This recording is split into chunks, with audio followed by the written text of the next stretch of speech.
ఇవి ఏవి చేయకుండా, భూసేకరణ చేయకుండా, లేకపోతే R&R ప్యాకేజీలు ఇవ్వకుండా రిజర్వాయర్లలో నీళ్లు నింపగలమా? అందుకే ఈరోజు ఆ సమస్యలన్నిటిని సంపూర్ణమైన అవగాహన చేసుకొని రాబోయే 2 ఏళ్లలో మాక్సిమం ఈ జిల్లాలో ఉండే పనులన్నిటిని పూర్తి చేయాలని ఈరోజు కంకణం కట్టుకొని మేమందరం క్షేత్రస్థాయిలో పర్యటన చేసి కార్యాచరణ తీసుకొని ముందుకు వెళ్తున్నాం.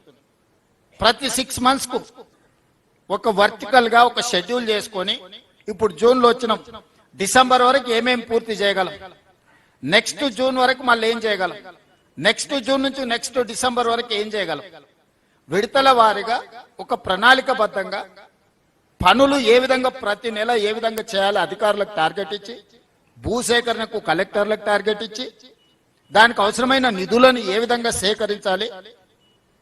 ఈరోజు విపరీతమైన అప్పులు తేవడం వల్ల ఈరోజు నిజంగా అవసరం ఉన్నప్పుడు అప్పు తెచ్చుకోలేని పరిస్థితి అయిపోయింది ప్రాజెక్టులు.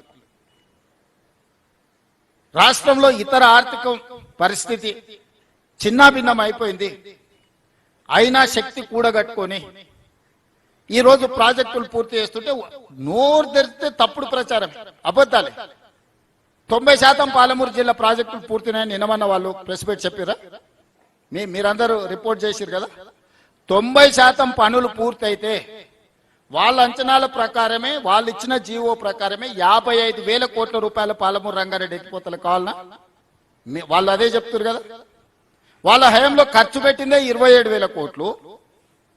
వాళ్ళు ఆ రోజు చేసిన అంచనా 55,000 కోట్లు. ఈ రోజు అది ఎంత అవుతుందో మళ్ళా కొత్త రేట్లు పెరిగినా ఇంకా అంచనా చేయలే.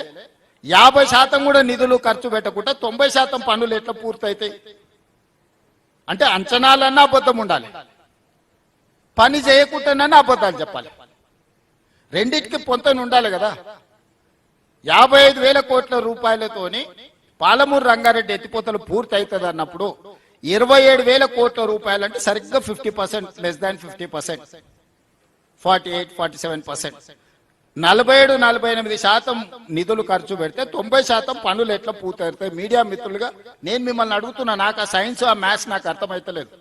80,000 పుస్తకాలు నేను చదవలేదు, నాకు ఆ లాజిక్కే దొరకడం లేదు. ఈ 27,000లో పంపులకు లిఫ్టులకే మాక్సిమం పోయినాయి. పంపులు లిఫ్టులు మీరు ఇల్లు కట్టుకుంటే మొత్తం కరెంట్ వైర్లు, మీటర్లు, సామాన్లు కొనుక్కుంటే, గోడలు కట్టకుంటే, స్లాబ్ వేయకుంటే, కరెంట్ వైర్లు కొనుక్కొని ఇంట్లో లైట్లు వెలుగుతాయా? ఎందుకు ఎలక్ట్రోమెకానికల్ ఎక్విప్మెంట్ కొన్నాడు అంటే 20%, 30%, 40% కమిషన్లు కొట్టడానికి అడగోలుగా రేట్లు పెంచి ఆ పైసలు ఇచ్చాడు. సివిల్ వర్కులకు ఇయ్యలే, భూసేకరణకి ఇయ్యలే.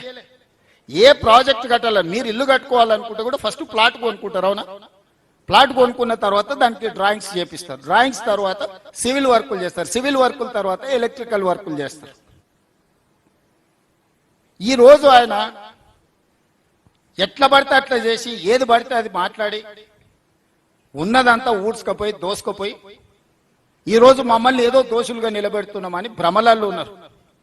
ఎవరంత అమాయకులు లేరు. ఏ ఊరికి ఆ ఊరికి తెలుసు ఆ ఊరిలో పని ఏమైతే. ఇప్పుడు కొల్లాపూర్ పోయినాం, చిన్న పిల్లగాన్ని అడిగినా చెప్తుండే ఏం జరిగిందో. వనపర్తి ఏరియాకు పోయినాం, నాగర్ కర్నూలు ఏరియాకు వచ్చినాం, ఇప్పుడు దేవరకద్ర ప్రాంతానికి వచ్చినాం, రేపు జడ్చర్లకు పోతాం. లోకల్గా ఉన్న వాళ్ళకి అర్థమవుతుంది కదా ఈయన ఏం చేసిండు, ఏం చేయలేదు, నిధులు ఇచ్చిండా ఇయ్యలేదా. అందుకే ఈరోజు పాలమూరు జిల్లాలో పెండింగ్ ఉన్న ప్రతి ప్రాజెక్టుని యుద్ధ ప్రాతిపదికన పూర్తి చేయడానికి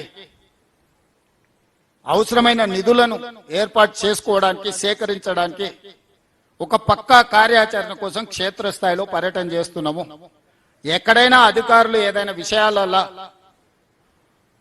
అటు ఇటుగా చెప్తే కూడా దాన్ని అర్థం చేసుకోవడం కోసం ప్రతిదీ ఈరోజు తిరిగి చూసుకుంటూ వచ్చి ఈ జిల్లాకు 26 లక్షల ఎకరాల నీళ్లు ఇవ్వడానికి అవసరమైన పనులను, నిధులను సంపూర్ణంగా సమకూర్చడానికి ఈ 2 రోజులు పని చేసినాము. ఈ 2 రోజులు తిరుగుతున్నాం. రాబోయే రోజుల్లో ఇంకా వేగంగా భూసేకరణ చేస్తాం, పనులను చేస్తాం, అవసరమైన నిధులను విడుదల చేస్తాం. మీడియా మిత్రులకు కూడా నా సూచన, భూసేకరణ విషయంలో మీరు దయచేసి సహకరించండి. భూసేకరణ జరగకుండా ఈ పనులు పూర్తి కావు. భూసేకరణకు సంబంధించి రూపాయి ఎక్కువైనా ఇచ్చి వాళ్ళ సమస్యలను పరిష్కరించే పని మీద ఉన్నాము.